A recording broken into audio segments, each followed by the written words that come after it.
সপ্তাহের ব্যবধানে রাজধানীর বেশিরভাগ বাজারে বেড়েছে ব্রয়লার মুরগির দাম। এছাড়া ডিমের দামও বাড়তি।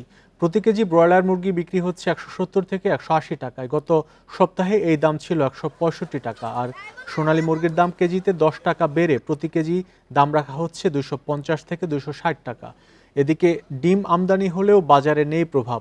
প্রতি ডজন ফার্মের মুরগির ডিম বিক্রি হচ্ছে ১৬০ থেকে ১৬৫ টাকায়। বাড়তি দামের জন্য বন্যা ও কম সরবরাহকে দায়ী করেছেন ব্যবসায়ীরা। সপ্তাহের ব্যবধানে কিছুটা কমেছে আলু পেঁয়াজের দাম।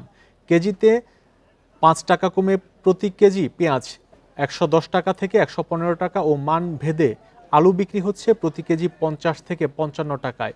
সরবরাহ স্বাভাবিক থাকায় সবজির দাম অপরিবর্তিত রয়েছে বলেছেন বিক্রেতারা। দাম নিয়ন্ত্রণে সরকারি নজরদারির তাগিদ বিক্রেতাদের।